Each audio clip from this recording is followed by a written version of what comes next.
Hello and welcome to Tisky Sour. Tonight it is a family affair. In the studio we have co-founder of Novara Media, James Butler. Good evening. Well, that was, He's just very so dignified, fucking yeah, very calm. Also joined by Ash Sarkar, senior editor at Novara Media. What's up? Look. I'm maybe- a week late, but I got it. Am I the kind of cool? mojito. It is cool. It's not as cool as a Tisky. Although I think if she had been on the overground with a Tisky, it probably would have gone down. Less well. The Yeah. reason why this works is because it had big auntie energy. It was relatable. It was really relatable. Tonight we are talking about Rachel Johnson, Anne Widdecombe, Sargon of Akkad, Andrew Adonis and Count Dankula. No, it is not the next series of Channel 5 Celebrity Big Brother. I don't think any of them would have been famous enough for when it was on Channel 4. We are talking I about... don't know, they've got really low standards. I got asked to go on Celebrity Big Brother once. But that's what I'm saying, sweetheart. I'm saying that this is the Channel 5 sort of level. Oh, yeah. Because you got invited on Channel 5, not Channel 4, did you? They did not. I think at this point you would be all right for a Channel 4 version, but at the time of asking, I think it was a Channel 5. Oh yeah, gig. like I wouldn't divest myself of my dignity for Channel 5. Channel 4, however, for Davina, I would do most things. Yeah, if only you had... Well, it's come of age is a bit of a weird way of saying it. If only you'd, become known to the world 10 years earlier. Yeah, no, you could have had me What could have having a been? fight with like a MasterChef judge or something. We are going to go through each of the parties' launch campaigns. They've all been almost as bizarre as each other, and we're going to do it in the order at which they are in the polls. Unfortunately, that means Brexit Party are going to come first. They're on 28%. Then we're going to go to Labour on 22%, the Conservatives on 13%, Chuck on 10%, Greens and the Lib Dems on 10 and 7, and UKIP on 5%. So to start with the Brexit Party, James, you've been looking at their launch. How did it go? Yeah, well, I mean, the launch itself is not much to write home about. It was actually a pretty standard, more or less functional political launch, which I suppose in the context of the European elections is actually quite an achievement. They don't seem to have populated their candidate lists purely from extremely online and very mad. But I mean, it's worth tracking back to see where the party has come from, right? So this is an entity that's founded in January of this year by Catherine Blakelock, who was the former economics spokesperson for UKIP.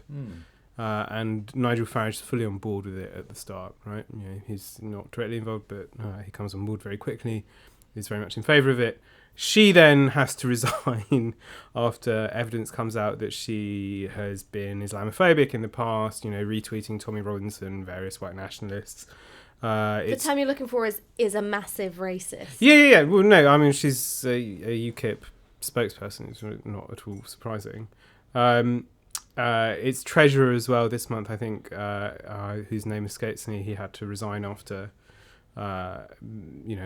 his online history of homophobic, Islamophobic, etc. Comments were dug up, which is not a surprise. Importantly, so Farage, the thing to get from the start is this party which emerges effectively from UKIP, right? Its base is basically, in terms of like the politicians who have moved over to it, there are 8 UKIP MEPs who have come across to join it, former UKIP MEPs. And Farage says there is no difference between the Brexit Party and UKIP in terms of policy, but in terms of personnel, there's a vast difference. So there he's talking about Gerard Batten's helming of UKIP and his sort of friendliness with the far right and the sort of internet alt-right, which I'm sure we'll come on to later. So they're intending it to be, or at least at the moment it seems it's campaigning as a single issue party, and that is that it wants to deliver effectively a no-deal Brexit.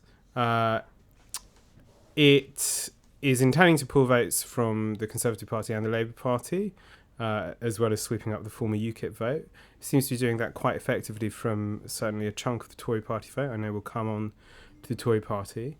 I want to talk about its candidates, because I think they're what's really important here. Although just on that, whether it's a single issue party or not, Farage, when he was pushed on this, said that the Brexit Party will deliver a manifesto after the European elections have taken place. So there's immediately a question about whether they make it, if Brexit doesn't happen and the European Parliament, new European Parliament starts to sit, what grouping they'd sit with, et cetera, and what they were trying to do while they were there.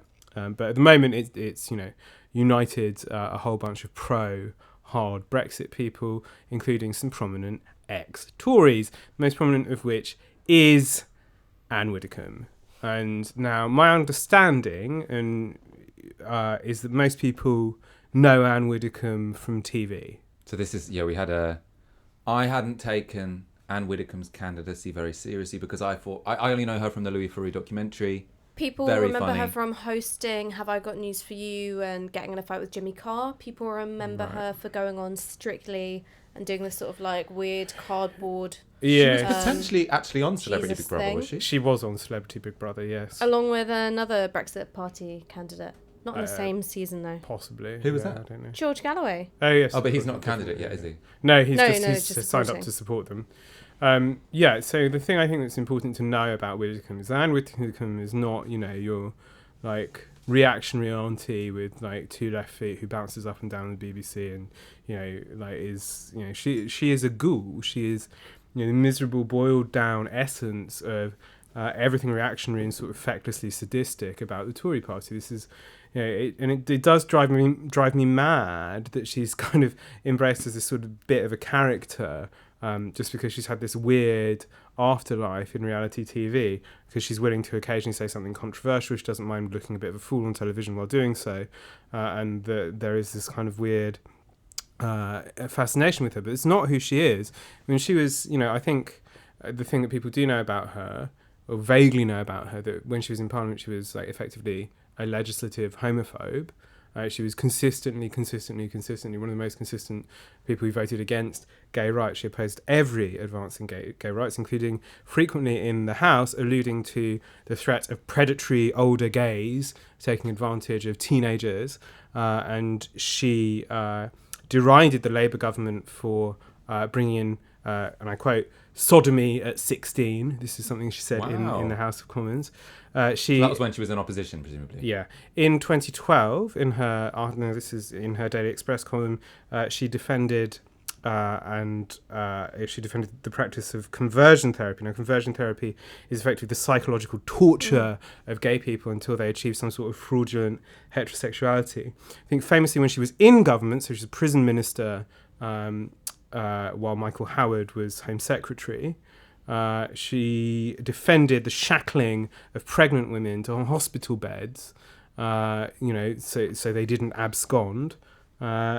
She makes this sort of wild noise about her pro-life views, that she hates abortion, but she's a fervent and enthusiastic supporter of the return of the death penalty, right? So pro-life up until the point they leave the womb. Yeah. I mean, she, this, she is. I find it hard to explain how much I loathe Anne Widdecombe. She is, of course, also, as you would expect, someone who embodies this incredibly reactionary position, a climate change denier. She yes, she even after she has enthusiastically the establishment have become incredibly concerned. Yeah, now she the last time she was on record about it, I believe she said she had her thoughts crystallized by Nigel Lawson, and that he's not standing. You just actually. needed He to did look that out the well, window. the I Brexit think. Party. Who else have we got then? But yeah, no. Look, just to say that this, she is the living, breathing crystallization of everything reactionary in England. The sort of spirit of viciousness and spite. Who else? She's not an amusing front. Yeah, I mean, I think that's important. I think it's important to say these people. She has a political program, and it's really not funny. More than the Louis Theroux documentary. Yes. Other people: Annunziata Rees-Mogg, sister of Jacob, and daughter of William Rees-Mogg, reactionary editor of The Times, enthusiast for the Allende, the coup against Allende. Really? She was encouraged That's the dad by, or her? The dad. She's The too dad. young, The presumably, dad. to She's be too young. enthusiastic about Pinochet. She was encouraged by David Cameron to change her name to Nancy Mogg. to make her sound a bit less posh. Down with the kids. But yeah, no, so she's been floating around the sort of Tory benches for a while. We've also got Claire Fox, who is a professional contrarian, used to be in the Revolutionary Communist Party. She's sort of less robotic in her controversialism than someone like Brendan O'Neill, but nonetheless, you can pretty much predict the position Claire Fox will have on an issue. She likes, she's a provocateur. Hopefully coming on the show in 2 weeks' time. Interesting. Really? Interesting. Yeah. I imagine with her various positions of the RCP in the past will be dug up and sort of trotted out and saying, look how They already are something about the IRA. Yeah, I would imagine. There's Martin Daubney, who was the less talented editor of Loaded magazine. Who was the more talented editor of Loaded His name magazine? escapes me. He's The Loaded one magazine was a men's magazine with lots of tits, right? Yeah. Mm-hmm. But Got killed by the internet, presumably. yes, internet does do some good things. But, well, one of the things I think that is important here, though, is that the Brexit Party has actually also done better than many of the other new entities, in that it's actually gone out and dug up some doctors, a businessman, quite prominent businessman, a decorated soldier, people like that. So people who do genuinely come from rather a broader spectrum of society than just kind of the Lowest political stocked fish class. market man. That's a relatable fish market man. relatable position. People trust people who work with fish. Yeah, so yeah, and there are also obviously those 8 former UKIP MEPs in there, and their alliances in the European Parliament tell you a bit about the actual political direction of this party. You have people like Florian Philippot, who was the right-hand man of Le Pen in the last elections in France. He was the one who said very famously after Trump's election, "Le monde s'effondre, le nôtre se construit." Their world is crumbling, ours is being built. You also have the SDP in Britain, which has one ex-UKIP MEP sitting in the same group. Anyway, so that's their politics, their sort of reactionary politics. So, I mean, the question of how important it is an interesting one. I'm sure we'll come on to discuss it. I think it's going to have quite substantial impact in these elections. I'm not concerned they're going to have much influence in the European Parliament, not least because I suspect that we're not going to ever see them actually sit in it.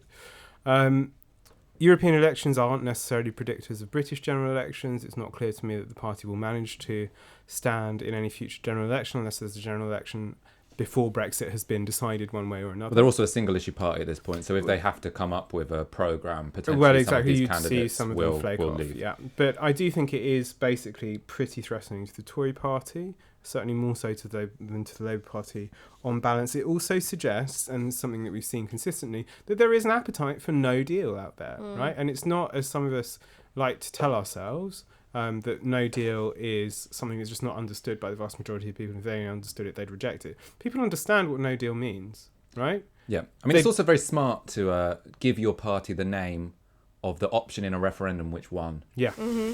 Yeah. 52% of people have already voted for Brexit. You then call yourself the Brexit Party, and no one's particularly competing with you on that particular They're element. also It's an easy job. ahead of the Remain parties in London, which is something which lots of people didn't expect. I think that's also because people routinely underestimate the size of the Brexit vote Everywhere. in London. Yeah. The Remain vote everywhere and the Brexit vote everywhere. Yeah. In nowhere, I think, is one side less than 25%. And they've got spectacularly clear messaging, because here's the thing about Nigel Farage, is that he is a conman. He is a grifter. He isn't someone to be trusted with a detailed, realisable political programme, but he's very good at taking one thing, making it stick, and making himself the face of it. I'll never forget that in the sort of, doldrum years between the EU referendum result and, nowish, I was in the green room for Sky News, and I was on with someone who was a writer for Breitbart. And then Stephen Wolfe, who is the UKIP MEP who got punched in the face. He got knocked out By in the European Mike Parliament. by Mike Hookham, was walking down the corridor, and then they started chatting. So obviously I pretended to be listening to music, was listening to everything they said. And they were talking quite disparagingly of various figures on the far right. So talking about how everyone hates Raheem Kassam, for instance. And then the conversation. Who is a Breitbart editor? Breitbart guy. UK editor for Breitbart. Conversation moved on to Farage, and the consensus was he was completely lost. Brexit had been realised. There wasn't a particularly strong people's vote movement at that time.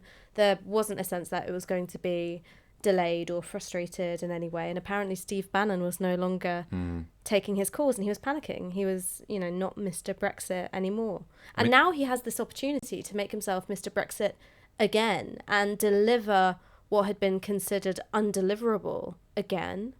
He's in a very strong position because he's managed to keep the sort of right-wing populist pro-Brexit sort of brand whilst distancing himself from the sort of more unpalatable element of the far right, which sort of the media won't accept and most of the public won't accept.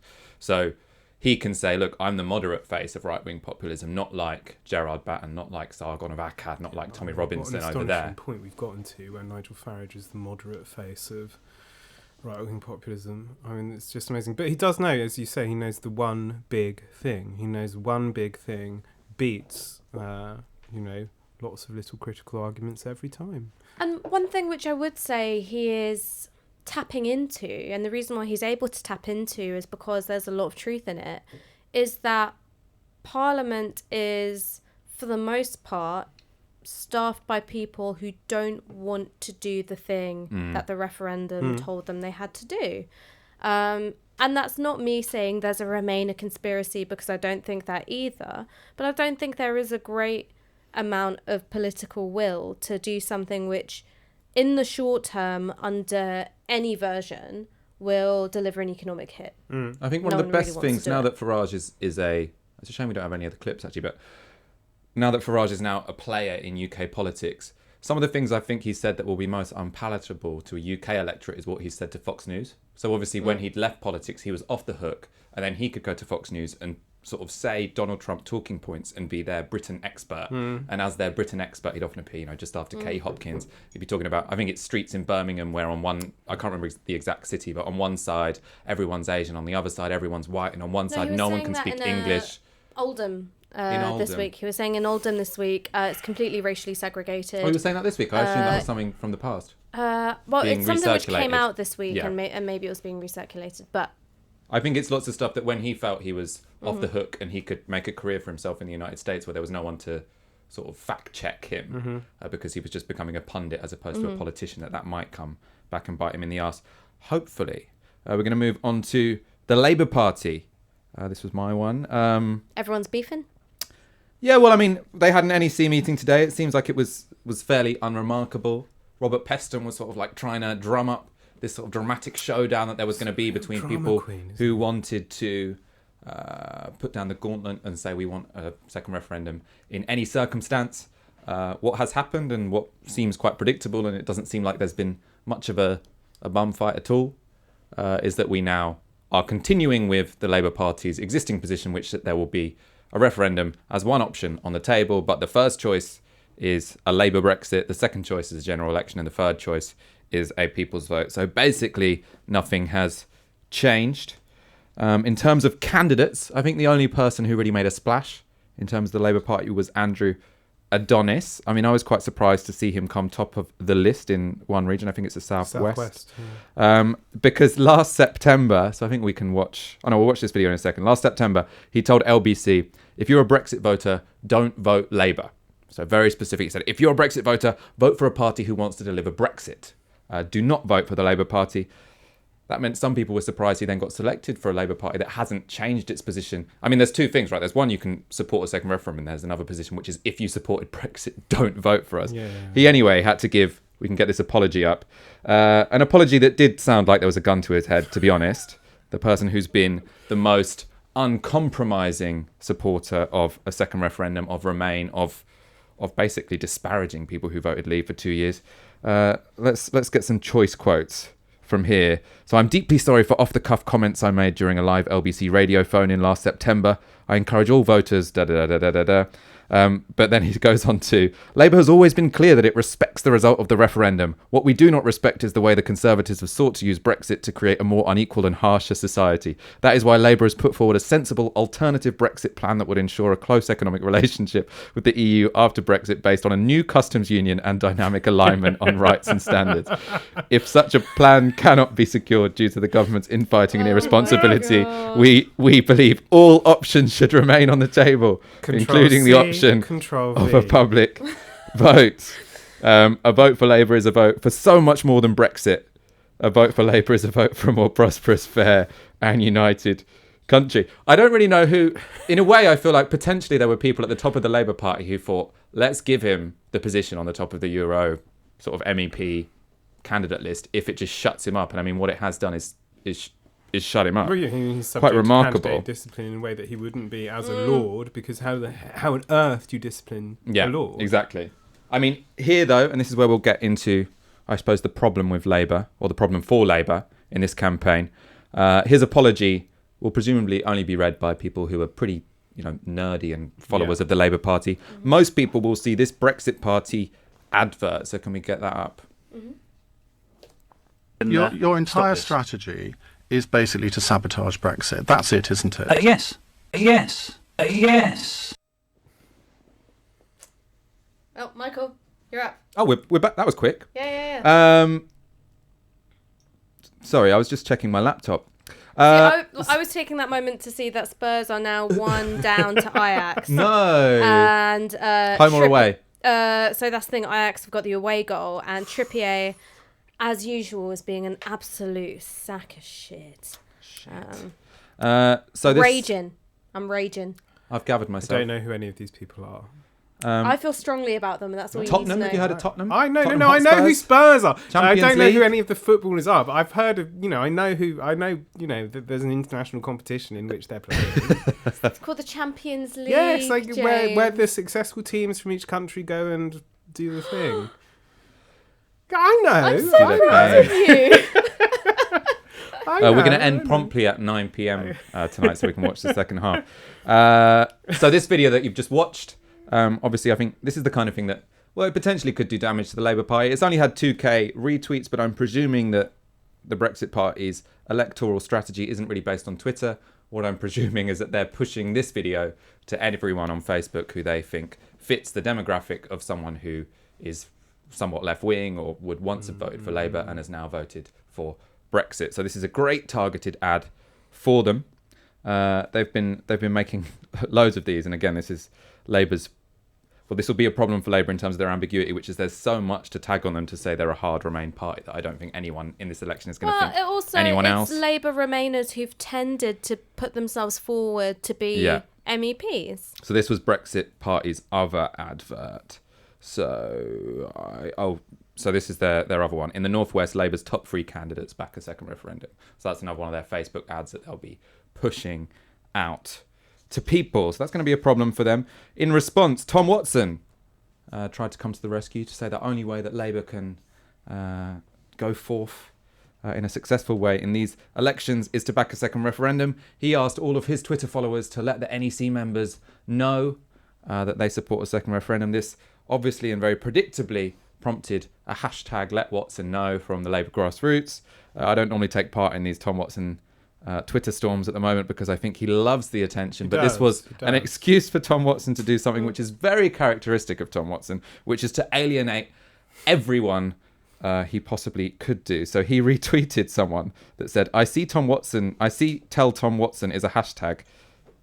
I see the Tell Tom Watson hashtag is trending, blah, blah, blah, blah, blah. So this is an opportunity for me to tell Tom Watson that he is one of the very, very few good men and women in the shadow cabinet.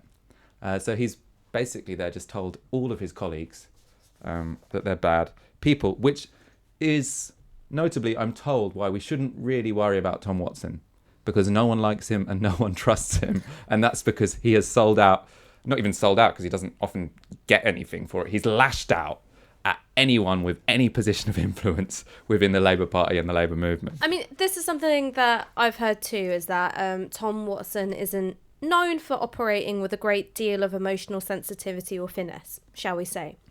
However, I think what he is good at doing, and this is something which I think more centrist politicians in the Labour Party are doing, is using social media to sort of build themselves up as a pole of attraction within the party.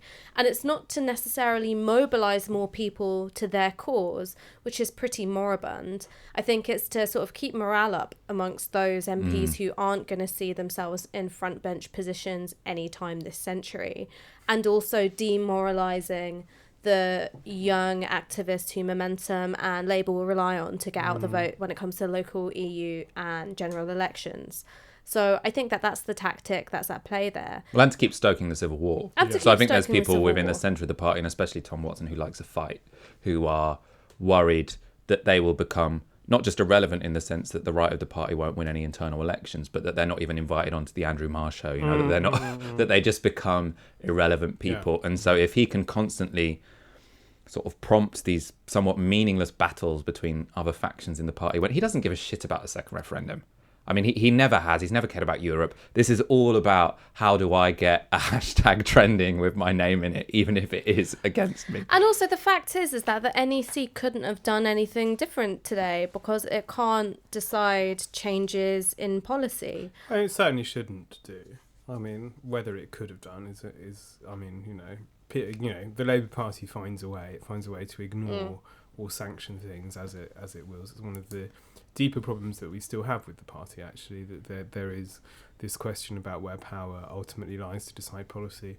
And the truth is that, with the best will in the world, if you can say something doesn't have formal power, but if it has the power to interpret, which the NEC can claim it does, it can claim it's interpreting something in a particular way, it can find a fudge to make new policy with. I'm very glad it hasn't done so, because I think it would be very dangerous for it to do so. Well, it has James found a is fudge. well, you are our constitutional expert for any rules-based organisation. You're there with like a fucking magnifying glass. Yeah, well, the rule. highlighter. Tell you what, the rule that I It's would, terrible on Boxing Day when you're all pissed and get the board games out. And James is just there with his glasses. Like, I think if you read clause 4, it suggests that you actually can't use a Q as a blah, blah, blah. I'll tell you the rule that I would like to see. I would like to see more Labour Party members take notice of, which is the rule in the Labour Party rule book that says, where possible, Labour Party members should be members of a trade union. Pays to be a stickler for the rules. Yeah. We'll just end with 2 tweets which I think summarise Labour's Brexit campaign, or Labour's European election campaign. So we've got, this is after the NEC meeting today where they decided that nothing has changed. You've got Wes Streeting, so he's an advocate of the people's vote. Glad the NEC has made the right call and confirmed that a public vote will be in our manifesto for the European elections. We're a party for Remain, and it's right that everyone, Leavers and Remainers, should be given the final say on our Brexit future. Then you've got Gloria De Piero, who goes for Labour's manifesto for the European Parliament will not contain a pledge to hold a second Brexit referendum. The party's ruling National Executive Committee agreed that another nationwide poll should only be an option if it cannot force a general election. I mean, we could discuss for a while why it's interesting that Labour's opposing factions, instead of both kicking up a stink about this decision, have decided to both claim victory when it comes to this decision. This is actually the best case scenario for Labour, because we were talking about this before we went live. We were just sitting around outside the office because it's actually very sweaty in here. So just trying to we all look remarkably our composed, but pores it's a very bit. warm. No, I mean, that's just the powder that I was just like layering on. I mean, I've actually got the shiniest nose in Christendom. Like it could guide ships into harbour. Anyway, we were sitting outside and we were talking about this because we were talking about Labour's position of what you might call constructive ambiguity. And this is something which I think I've said on the show before, which is that Labour doesn't have a Brexit position. It has a Brexit strategy, and I think it's been the correct strategy, but it means that the position that's taken changes on a daily basis quite subtly. And then you're kind of being gaslit and being told that nothing has changed, whereas plainly something has. And it's a way of keeping together a very polarised electoral coalition. It's the only thing that you can do. Now, in the ideal circumstances, that means that Labour is seen as a Remain party by Remainers and a Leave party by Leavers. So this is the kind of Wes Streeting, Gloria De Piero dichotomy that we just saw on the screen, where Streeting, diehard Remainer, sees it as a victory for Remain. Gloria De Piero, who represents a Leave constituency and has been very unequivocal in saying that Labour must deliver the referendum result, saying this is a victory for us. That is best case scenario. Yes, there are going to be snarky hacks on Twitter going, look, like it's Labour, like in a state again. No, that's best case scenario. Worst case scenario, and that's the flip side of this strategy, and something which very well could happen, is that it's seen as a Leave party by Remainers and a Remain party by Leavers. Which, if the sort of social media managers of Chuck and the Brexit party are in any way competent, they'll be pumping out adverts which say Labour is for Brexit to metropolitan areas, and adverts which say Labour is for reversing the result of the referendum to people who fit the demographics of someone who wants to leave. But let's move on to the Tory party, the party of government. They're not doing particularly well in the polls. I think they're in the low 20s or a little bit lower than that. They're having no good, very bad time, is how you describe it in political terms. There was some polling that came out from YouGov today, and it was something which showed insight into something which I find very, very interesting, which is what has cut through with the public and what doesn't. Because the three of us are extremely online and pay more attention to Twitter than we should, as political stories break over the day, as they fragment and turn into something new. We're paying close attention to it. Most people with healthy emotional lives do not do that. Is that true? Really? Yeah. I thought I was normal. No. And so the kind of minutiae that we pay attention to, most people don't. And so there are lots of things which have cut through, which stick, which resonate with people, and things which don't. So this YouGov polling released today showed how each party that's contesting the European elections is perceived with regards to Brexit. And a very, very simple question is, do you see this party as pro-Brexit, anti-Brexit, neither, or don't know? And while we know the Conservative Party as the architects of Brexit, the public, not so much. The public are hugely split on where they think the Tories sit on Brexit. So about a quarter think that the Conservatives are anti-Brexit, 37% think they're pro-Brexit, and 39% think either neither or don't know. Now, we don't know where those voters themselves sit. So those who are saying that they're anti-Brexit, we don't know if they're Remainers or if they're Leavers. Well, I'd imagine that the people who think the Tory party are anti-Brexit are people who are pro-no deal, and so think that to back May's deal is to be anti-Brexit. I would assume so too. But again, you've just got to be careful where the data is concerned. The interesting thing is that where I do think that ambiguity ultimately helps Labour maintain this really polarised electoral coalition, because Labour will be judged on the outcome of Brexit and also its future offering in a general election. The Conservatives are much more so going to be judged and ripped to pieces over the process. And the battle for the spirit of Brexit, precisely what it means to deliver it within the Conservative Party, threatens to tear it apart in a much more fundamental sense. And this is having effects not just in terms of it contesting the European elections, but also in the local elections too. So the Tories haven't actually launched the campaign for their EU elections yet. They're saving that particular carnival of gibbons till after the local elections are resolved. So they'll be launching it on the 7th of May. And morale is very, very low. So Jacob Rees-Mogg, who is kind of, the posh demon headmaster of the ERG, has advised all MPs to just shut up, get behind the party to contest the local elections.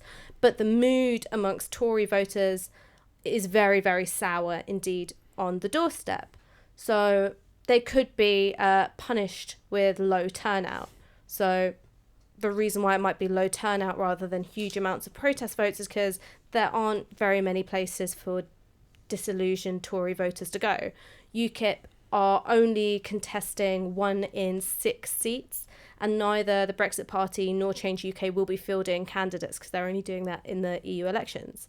There are some, I think, slightly hysterical predictions that the Tories will lose 1,000 council seats.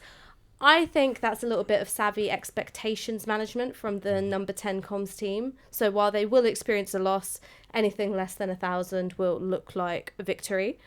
And apparently Tory candidates have been attacked on the doorstep as well when attempting to leaflet. And I think the attackers, for the most part, have been Brexiteers. So there's a huge amount of anger out there.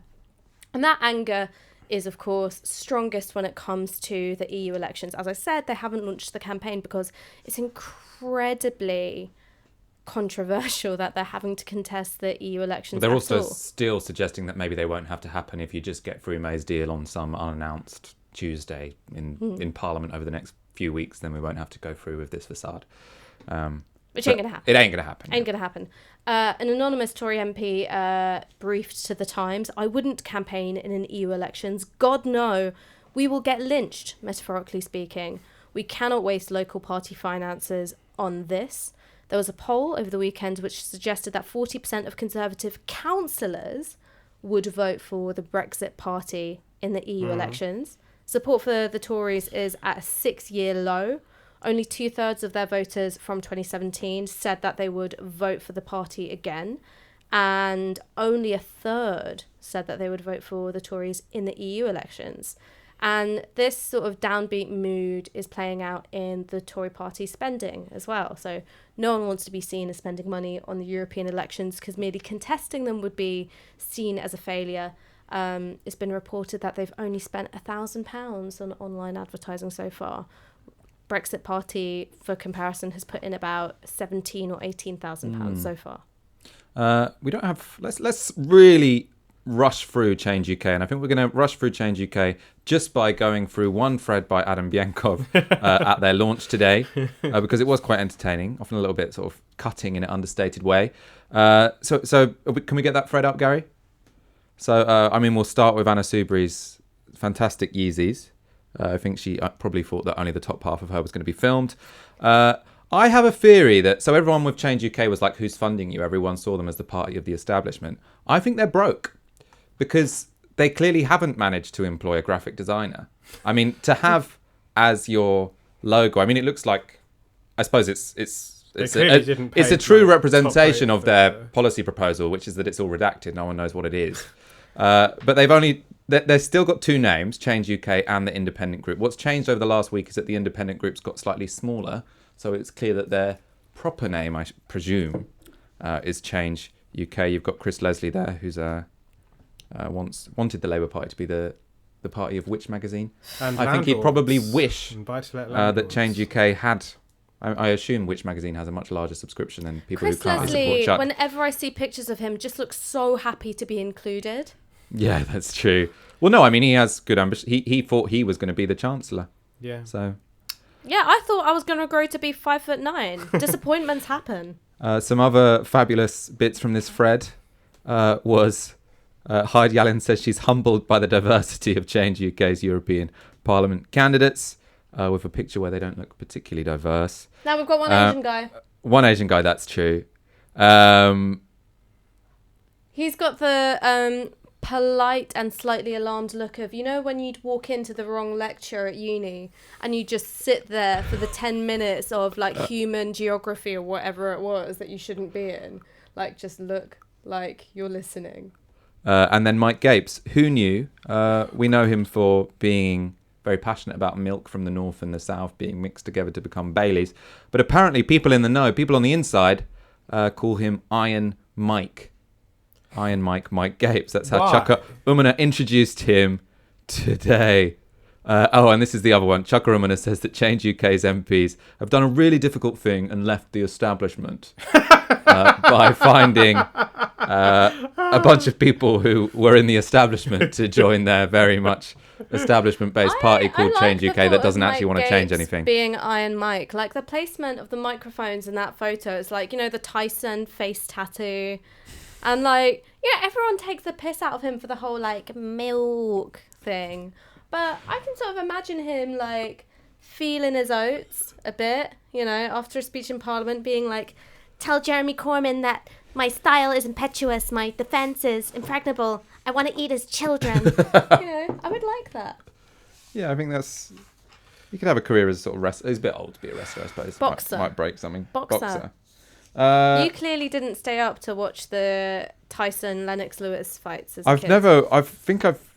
I'm not sure I've ever watched an entire boxing match in my life, which is unfortunate. Every now and again, there's been sort of like one of those massive ones that everyone talks about the next day, and you're like, oh, I should have stayed up and watched it. But no, never watched a boxing match. Terrible. UKIP, very, very quickly. We've got... So UKIP, a bit like Chuck. So one of the things that was notable about Chuck is that they designed their candidate list based on obnoxious centrists on Twitter. Lots of them who spend a lot of time hassling people who work at Novara. UKIP... Listen, they're probably responsible for like 40% of our traffic, so I wouldn't slag them off one bit. If you're a frustrated centrist and you're really personally annoyed at the Novara media team, just tweet us and share a link to our donation page. Bring us up in the European Parliament. Oh my God, don't please. tweet Yeah. me. Francis Wheatman standing at the podium. At James, in particular. Please don't tweet me. At Piers Penniless. No, I have no desire to hear from these people. People that put their Harry Potter house in their Twitter bio. Do not. Yeah. No. They've got opinions. They want to share them with you. No, well, I don't want to hear them. I have absolutely no interest in hearing them. Self-identifying Slytherins want to talk to you. Is this a thing? Do people is do a this? thing. What's the hat they wear in Harry Potter when they decide what house they're going to be in? Sorting hat. The sorting hat. Yeah, I'm just imagine Francis Wheatman sort of sitting at the front of the European Parliament with a sorting hat saying, I was like, oh, it's decided I'm in the European People's Party. I actually think that would be a really accessible way to understand the party groupings in the EU Yeah, Parliament. just a sorting hat does it. Let's move on. All right, UKIP. They got Count Dankula, Carl Benjamin. Oh, Carl Benjamin is... No, Carl Benjamin isn't Count He's Dankula. Sargon Carl of Benjamin is Akkad. Sargon of Akkad. Count Dankula is Marcus Meacham.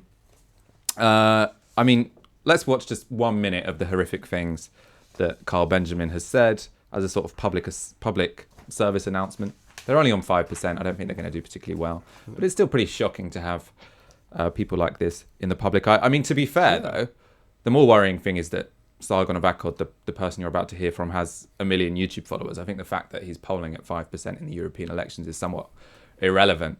Well, the interesting thing is that BuzzFeed broke this story, which is that he was using a online platform called Discord, which is usually like a gaming platform where it's like a message board, and you can also do audio streaming as well.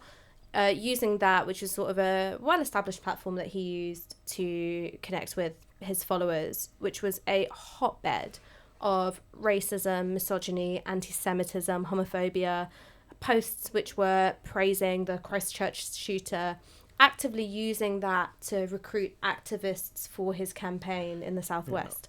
So that was a striking thing, is that it's not just about the sort of laundering of particular individuals who've come to prominence by being part of fringe and frightening online cultures. It's what they're also bringing with them. So it's not that they're leaving those spaces behind.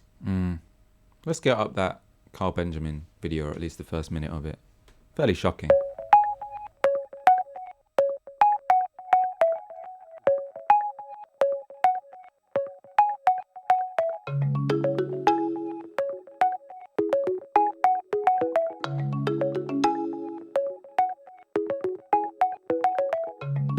It's really annoying.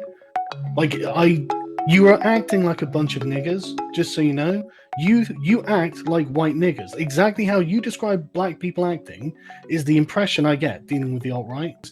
Look, you carry on, but don't expect me to then have a debate with one of your faggots. Why would I bother? Like, why would I bother? You act like enough class time. Now, maybe you're just acting like a nigger, mate. Have you considered that? Do you think white people act like this? White people are meant to be polite and respectful to one another, and you guys can't even act like white people. It's really, like, amazing. So, yeah, gratuitous use of the N-word, saying things like, white people are meant to be polite and respectful. I was going to be like, at what point in history? But okay, sure. Really horrific language. And that's the thing, is that it's not that Nigel Farage isn't a racist. It's that he has preferred to give his racism a respectable veneer. So presenting it as dinner party common sense. You know, like there were his comments about, well, you wouldn't want Romanians to move in next door to you. But he would never use a derogatory slur because he knows that he would lose his legitimacy just like that. Whereas UKIP, in doing its sort of pivot towards the alt-right, is presenting use of this language as a free speech issue. So saying, well, these guys are provocateurs. He was making a point which was actually critiquing white supremacy rather than upholding it. I've never known how you critique white supremacy as a white person calling another white person the N-word, but sure, I'll buy it. And making these free speech defences. So it's been quite striking that when Gerard Batten has been on panel shows like Politics Live this week, when he was on the Marr show, he was actually vociferously defending his candidate's language. So first with the "I wouldn't even rape you" comment to Jess Phillips, and now with this stuff. So the exposés being done hasn't seemed to affected the standing of figures like Mark Meacham or Carl of Swindon within UKIP. But I think will turn off voters. It's very unusual territory for the populist right in the UK, and certainly the far right within the UK, because there's always been this sort of ambivalence about how far you can bring that stuff into the mainstream. So the BNP always presented itself, as explicitly fascist. It was effectively a National Socialist party, but at the same time, it didn't engage. It engaged with with quite a conventional sort of political repertoire. It was making that stuff respectable, saying this is a viewpoint that's held by a certain faction of British society, and we wish to make it part of the political mainstream. And obviously they had around them, and they had a very, very porous and very close link to violent street movements. And indeed, one of the things that's really remarkable and not often remarked on is the number of arrests for pre-terrorist offences, so weapons possession, building of bombs, etc., that BNP members were arrested for in this sort of decade of real prominence of people like Nick Griffin. But bringing that sort of rhetoric into quite conventional political spaces is actually quite new for British politics. I mean, that's the problem with it, right? Is that that's the significance. These people are going to discredit that party. They're not going to perform particularly well in these elections, especially as the Brexit party, as they're presenting itself, even though Nigel Farage is just as racist, probably, in terms of the things he's said, especially in the United States to Fox News. But it pushes the Overton window out there, doesn't it, to say that you can be someone who is defended as someone with a right to stand for the European Parliament and even get 5% of the votes, and be someone who can call people the N-word because they've been rude, I suppose, and you're saying you're acting like we should not allow the Overton window to be stretched in that direction. I'm sure we're all agreed on that. If they were sitting in the European Parliament, the likelihood is that they would have decent company in terms of far-right insurgent parties in other parts of Europe, which will also be contesting these elections, because I know often we forget that Britain isn't the only country in the world. There has been a huge reinvigoration of far-right rhetoric and discourse around the EU elections across Europe. So I was reading the 100-point manifesto of Renaud Camus today. So he's the person who came up with the Great Replacement theory. And what was really interesting to me was seeing how his 100 demands veered from the frankly bizarre, including destroy all wind turbines, to the obviously... Is that because they give you cancer? Which is Donald Trump. My French rationale is nowhere near good enough, and neither is Google Translate to let me know the precise reason. All I know is that he wants to ban the wind turbines. The best thing about Trump's is it wasn't like the radiation from them, it was the noise. Yeah, the noise. So he thought the noise of wind turbines gave you cancer. But connecting that with a demand to end all migration, to create a class of second-class citizens for those who are deemed not to fit in with European culture, and he's very precise about what he considers that European culture to be. So Christianity, Judaism, so, you know, two religions which originate in Palestine. But sure, it's, you know, a completely Western thing. Celtic culture, Greco-Roman, which I think was also, you know, knocking on the door of, you know, Turkey and stretched to Asia for a bit. But again, we're not going to go into that. If you don't uphold those values, then you should be a second-class citizen. And then stuff about artificial fertilizers in the soil and so on and so forth. And what was interesting to me is that some of these ideas are clearly fringe, clearly nutty, but other parts of the manifesto, the softer edge, or some of the stuff which is, you know, a bit more, you know, rural interests and culture tied to land, are actually kind of traditional conservatism. And as the economic vision falls away from the traditional conservative parties, they might start looking towards some of the more exclusionary, reactionary, or indeed violent bits of, you know, the cultural and social ideology. This is also going to be a consequence of climate change, right? I mean, you know, this stuff is going to fit together. I mean, the one place that this stuff is visible in British politics is that kind of sedimentary level of sort of organic Toryism that hates renewable energy, that but also hates foreigners. You know, I mean, there is like quite a close kind of emotional constellation among a small sliver of the conservative base here, and there is going to be room for this kind of thing as the struggle over climate change becomes more and more pressing.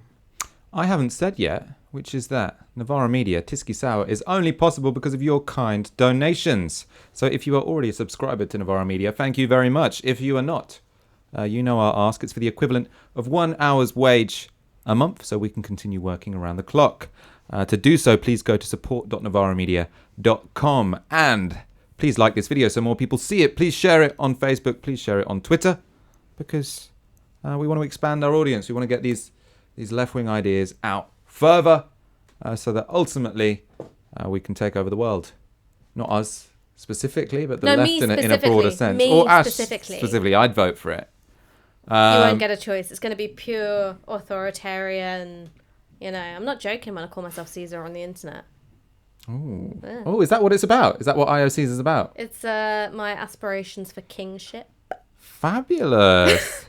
Should we do now something completely different? Let's do now something completely different. So we're going to move away from the European elections, and we are going to two issues. One, Ash has one, James has one, that they've been thinking about this week, both been writing about this week. Ash has already been published. James is going to be published in the coming days. So, Ash, you did an article for The Guardian, very popular on the social medias, about cultural appropriation. What was the argument? What was the point? So, I was asked to write about cultural appropriation because there was a case in Canada of a woman who was from the Cree indigenous background who was utilising a technique known as throat singing, which is something which comes from the Inuit indigenous backgrounds. She was accused of cultural appropriation, of monetising and improperly using something which does not belong to her culture by Inuit singers, who then boycotted the Indigenous Music Awards. And I was approached to write about this, you know, in terms of, you know, well, does the cultural appropriation discussion risk putting up walls and borders on culture where it doesn't belong? And I was thinking about it for quite some time, because I think, yes, sometimes the cultural appropriation debate risks doing that, but I wanted to think about why. Because the theoretical origins of cultural appropriation have kind of been lost in lots of the online discussions. So it comes from an essay by Kenneth Coates-Smith, who didn't actually use the phrase cultural appropriation, but he brought together two ideas. One was from Marx, which is class appropriation. So thinking about the way in which the ruling class creates a distinction between high and low culture and appropriates culture from the working class, and the idea of cultural colonialism. Bear in mind that Coates-Smith is writing in the 1970s, so very much that post-colonial era where there are these international cultural connections being forged without formal colonialism, and yet huge power and economic imbalances persist, so trying to make sense of that. Whereas the way in which we understand cultural appropriation now is usually interpersonal, so it's identifying an artist or a person or a thing which someone does, which is deemed to be taking and utilizing a culture which is not their own. So sometimes it's Jamie Oliver offering a frankly terrible recipe for jollof rice. It was not jollof rice. Well, do you think the outrage about Jamie Oliver's jollof rice was warranted? That's the thing, is that I remember... I think he might have called it spice. Did he call it jollof rice, or did he just call it like spicy African rice? No, I mean, I think there was, there's also the whole diaspora wars about who owns jollof rice. And I think I tweeted at the time, if he comes for biryani, on my mother, I will end him where he stands. But the thing is that the register for talking about that, for me, should be a jokey one, because, here's this clueless white dude who doesn't know what he's doing with seasoning. And it's jokey. Yes, it probably emerges from a politicized backdrop of, who feels that they can take something from, an oppressed people's culture and civilize it because that's coming from them. But just because it comes from a politicized context doesn't mean it's an important site of political struggle. Same with, I remember I was at a party and there was a really earnest white girl who had mendi, henna, on her hands, and she was saying, oh look, don't you think this just looks so much better on pale skin? I had a couple of drinks in me, so I was just a bit the earrings are about to come out. Did she get out alive? We're recording live, moving right? on. Yeah, she got out alive. She was just fine. Nothing happened. No. I mean, I felt really angry, and I felt furious. I felt furious and angry and upset. But again, just because it comes from a politicised backdrop doesn't mean it's an important site of political struggle. And the reason why I think young, socially conscious and social media active people of colour have taken on the cultural appropriation argument so much is because of two reasons. One reason is because there is not a functioning anti-racist movement, particularly in the UK. And in the US, of course, Black Lives Matter has been very strong. There's a sort of fight back on the grounds of immigration, but there hasn't been a great deal of organising across communities against a shared target. So I think anti-racism has become very fragmented along ethnic lines. There's been a focus on cultural terrain rather than economic terrain. And I think that that's to do with various forms of social and political processes from the late 70s onwards. And then the second thing, and this is the personal bit which I was writing about in the piece, is that when you're second generation or third generation and you don't have a very strong connection with your ancestral heritage, so maybe you don't speak the language, or maybe you felt like a tourist when you went back with your parents or your grandparents, and you also feel like a foreigner when you're here because of how you look. The way in which you make sense of yourself and your heritage is through culture. It's through food, it's through clothes, it's through music, it's through dance, and it means a lot because that's all you've got. And so when you see someone taking it on and perhaps demeaning or diminishing it in some way, you feel enraged, and it's powerful. And my point is that we have to understand that feeling. It's a legitimate feeling, but just because it's a legitimate feeling doesn't mean it's something which is worth fighting about all the time. It was jerk rice. It was jerk rice. Yeah, I think that was his people in the second comments go. have been telling us it was jerk rice. Okay, because I remember at the Jamie Oliver Jollof Wars. That's what I remember. There was Jollof Wars as well as jerk wars. Yeah. You'd think he'd learn.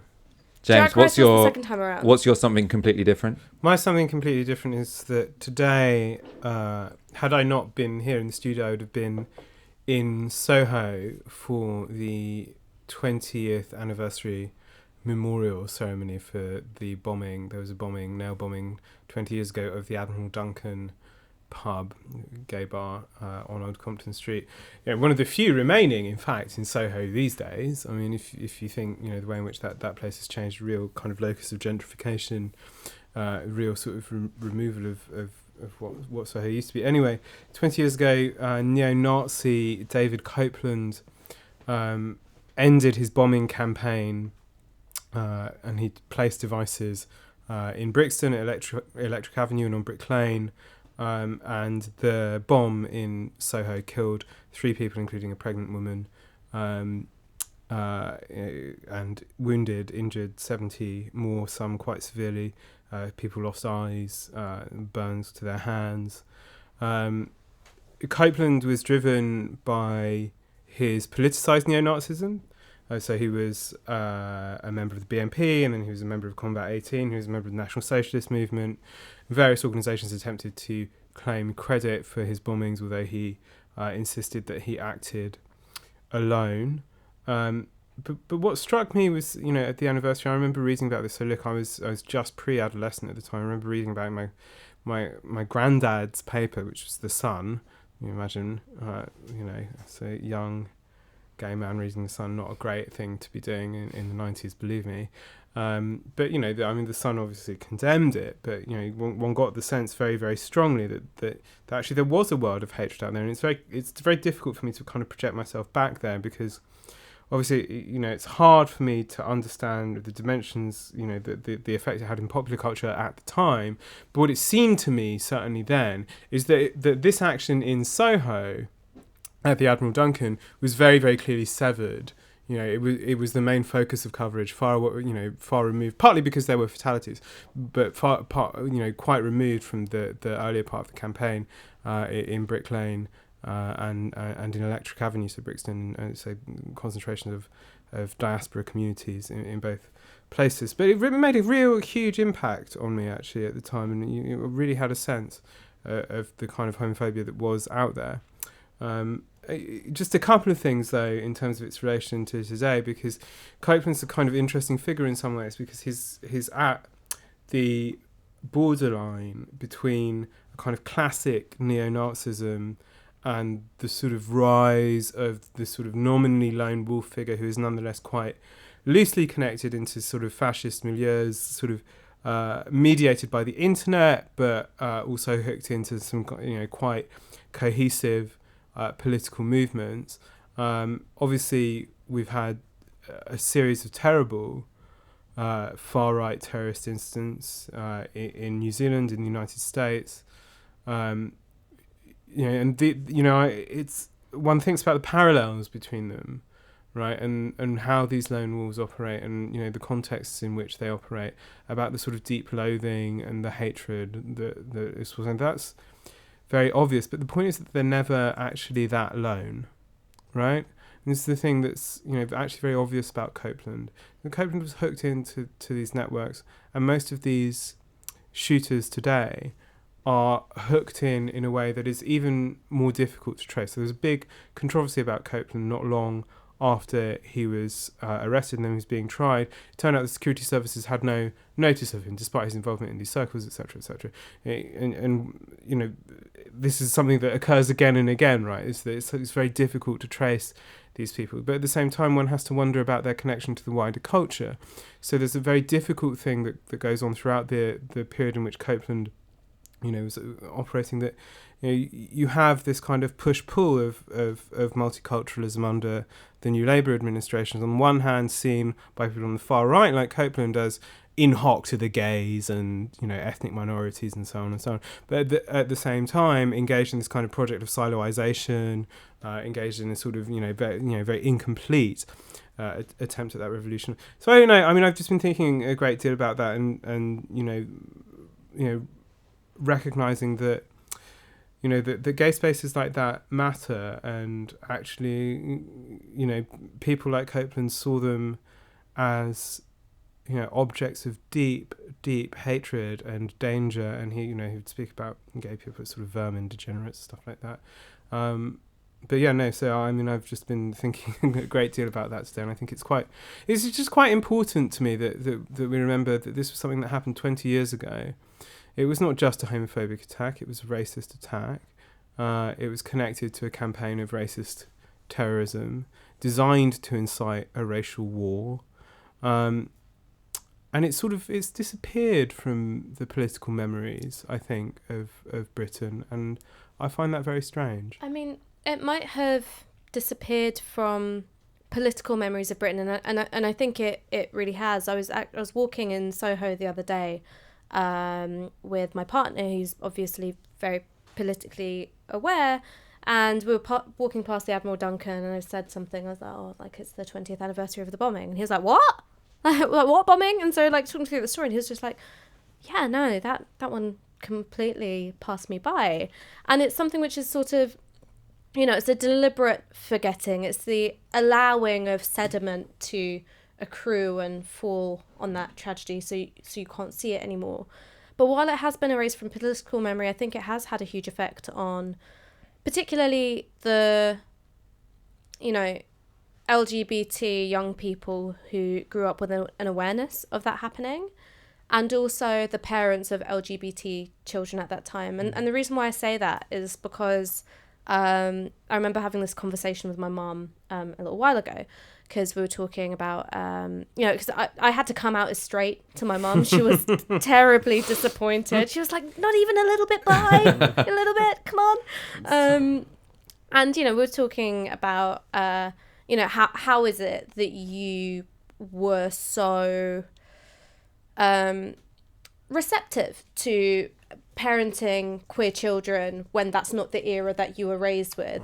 And one of the things she said to me is like, hang on, don't get lazy and complacent, because there were huge challenges for me as a parent when, because I have a gay sibling, when he came out, because I realised that I did not know how to socialise him safely.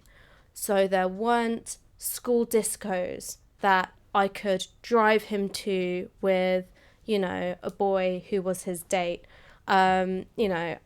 It was when you were young that I saw the bombing of the Admiral Duncan pub, and I thought, oh God, he's not going to be safe anywhere he goes. And that bombing really stayed with her, and I think has done her whole life when it comes to thinking about how do you safely usher LGBT children into the world, because for most parents that's all they're thinking about is like, how do I keep you safe? We should go to some questions while you're writing those. First of all, I'm going to say there's some people in the comments who've got a little bit upset about us not introducing the very offensive video properly, so fair play. I think it's important that we do show these things, because this guy, for one, has 1 million YouTube followers, and two, is standing for the European Parliament. But I accept the criticism that we could have been more explicit about what you were about to hear. So noted. And that's something we can definitely do next time. I forgot. Yeah, that's what I mean in terms too. of noted. We'll do it next time. Yeah. Right, your questions. How do we feel about Biden's presidential announcement? Does anyone have any thoughts? It was inevitable. Mm-hmm. He is quite likely to win. I mean, there's a huge Democratic establishment who will be behind him and who will loathe the emergence of Sanders. I think he's a liability. As is the case, the man has been, if nothing else, the man has been in politics so long that inevitably there will be an enormous backlog of stories. I mean, there's the one coming out recently about his opposition to desegregation, or like the buses and whatever. So this stuff is only going to continue, I think. So in that sense, there's that. Also, obviously, I don't find him politically congenial at all. So no, obviously, I don't want him to win. I think he is, however, will have the real force of the Democratic Party and Democratic establishment, especially behind him. The thing to bear in mind is that we are also very early into the Democrat primary process. So the front runner now will not necessarily be the front runner in a few months' time, and these things can and do move very, very quickly. Next question. Shoada Patrick, did I miss you talking about Robinson as MEP? Is he really standing? The answer is he is standing, but he's standing as an independent. I don't think he'll make that much of an impact in these elections. Of course, you're talking about Stephen Yaxley Lennon is his real name. We've talked about him quite a lot on this show before. I feel like he is one person for whom these European elections he is trying to use as a platform for publicity. It doesn't seem to be working, kind of thankfully. Yeah, I mean, what he wants really is any opportunity to paint himself as a martyr, which he can do if he runs into the various restrictions that will probably happen, partly about his name, partly how he runs, but even if he were to succeed, there would be questions about his criminal record, about his eligibility, etc., etc., etc. So what he wants, basically, Robinson likes a fight, and particularly a fight where it looks like the establishment is against him. There was a question which is, how do you feel about American black comedians using the N-word in the way that Sargon seemed to use it? Just want to say this isn't my territory because political blackness isn't really a thing anymore. One of the things that I would say is that, look, the nuances with which lots of black American comedians use the N-word and the way Sargon was using it, sorry, Carl, I'm not going to call him that ridiculous fucking name, is completely different. I would really urge anyone who's watching and who is a big fan of comedy, I'm a huge fan of comedy, it's my secret pleasure. I love anatomizing jokes and working out why jokes and skits are funny. Is Richard Pryor, who I do feel is one of the most gifted comedic storytellers to ever have lived. Deeply troubled man as well, but I think one of the pithiest and most insightful commentators on American race politics of the 1970s. He's someone who used the N-word a lot, changed his mind on it in the middle of his career, and that's something that's worth looking at if this is an issue you want to explore more, because that's someone who struggled with the social and political implications of using that word a lot, in an era where, the threats facing black people from, the breakup of the Black Power movement by the state, or indeed the sort of dregs of, segregation in the South were huge. So it's a live question, it's an important question, and it's not one which Carl of Swindon is equipped to handle in any way, shape or form. Hans Schutz asks, comment on the Zizek versus Peterson debate. Did anyone watch it? No, I don't understand why I'd waste my time. I listened to it. I don't hate myself. I listened to it on the drive home from campaigning for the fabulous Charlotte Gerrarda in Portsmouth. Her campaign, much more inspirational than that debate. The debate was, actually, I say somewhat, it wasn't interesting. I mean, it was a debate about communism. Ultimately, no, it wasn't. What I mean is, it was billed as a debate. You haven't even listened to it, so let me I've give read my about comment. it. You sound like Toby Young on Politics Live, where he's like, I didn't actually listen to it, but I read the press release. You had fundamentally Peterson, he'd read just the Communist Manifesto, and he kind of felt like he was arguing against a sort of A-level reading group, or sort of like the A-level philosophy version of Karl Marx. Mm-hmm. Some of the critiques reasonable, but I mean they're not particularly it says positions the word that many dictatorship people here, so that's what they're not really Marx positions wanted. that many people take up as Marxists anyway. And then Zizek came out with fundamentally a defense of social democracy, but in very wanky terms. So he did something which I think lots of people on the literary left, or sort of like the radical publishing left, do, which is fundamentally the only thing they're willing to stand up and defend is a form of social democracy. So he's saying we don't want free market capitalism, etc., etc. But he's framing it as Marxism, which makes his job slightly harder than it needs to be. But that's because Zizek isn't really a communist. He thinks there just has to be an energetic and vibrant left in social democracies. But that doesn't mean that he stands for it himself. I suppose what I mean is that in this, it was a bit of a non sequitur, like the whole debate, because there's Peterson arguing against this sort of ridiculous caricature of Marxism, and then Zizek sort of standing up and saying, I'm not really a Marxist anyway. Mm-hmm. So...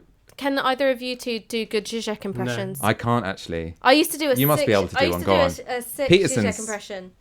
It's all about the dish, but I can't do it anymore. I've lost it. God. Shit, we should have practiced that one beforehand. I know, it was my party trick. Peterson a bit like that? No, not quite like that. Why?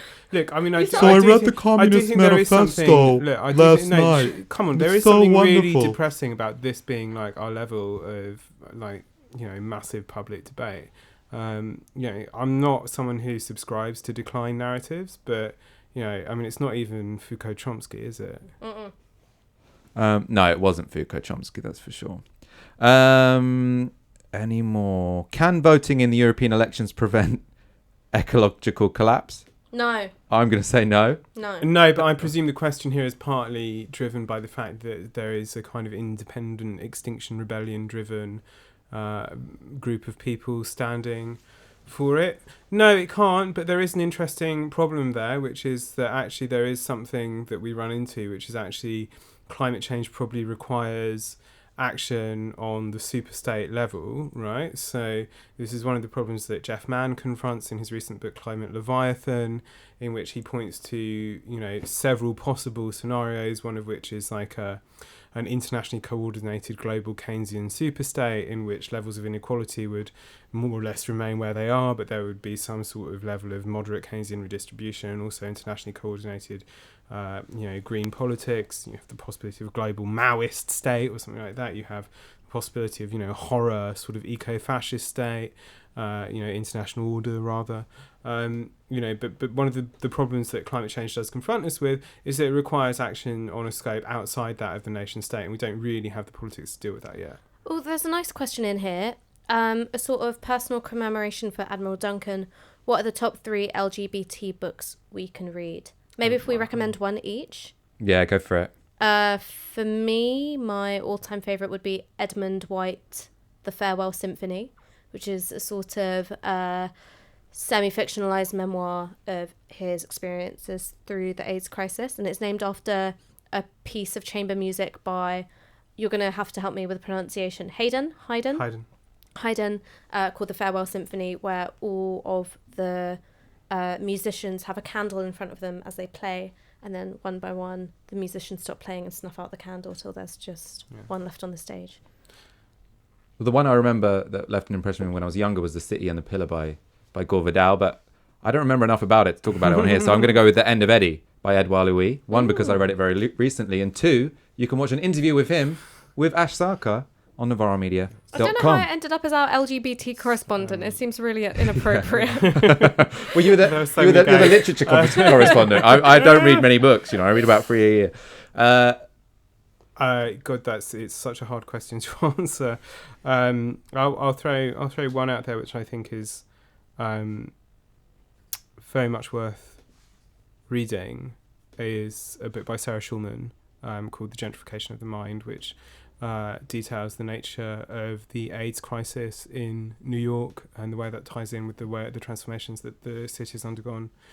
One of the things that Schulman points out is that there were, at the time of her writing, I think, I can't remember the figure, it's in the 100,000s, 144,000 or more, I can't remember, deaths from AIDS, and they don't have a national memorial that's not memorialised on the scope of a national tragedy. It's not within collective memory in the same way, and it should be. And that question of who gets memorialised and who gets forgotten, I mean, where even is the famous AIDS quilt, where it's in a vault somewhere. The idea that the United States could regard effectively its happiness to allow gay people to die in misery and pain because of national fecklessness and inaction on the part of the Reagan administration. The fact that ACT UP is not taught in schools as an example of one of the greatest political movements to rise in the United States in the course of the 20th century is shameful, and the fact that they continue to be written out of collective memory ought to be a national embarrassment. It's not. Let's end it there so we can watch the last half an hour of Spurs losing to Ajax. It seems is the most likely outcome. They're currently down 1-0. Really thank you, James Butler. Awful. Thank you, Ash Sarkar. Thank you for having me. Thank you for watching Tisky Sour. We'll be back same time, same place next week. If you already subscribe to Navarro Media, thank you very much. If you do not already, please go to support.navarromedia.com. Donate the equivalent of 1 hour's wage a month so we can continue working around the clock. Good night.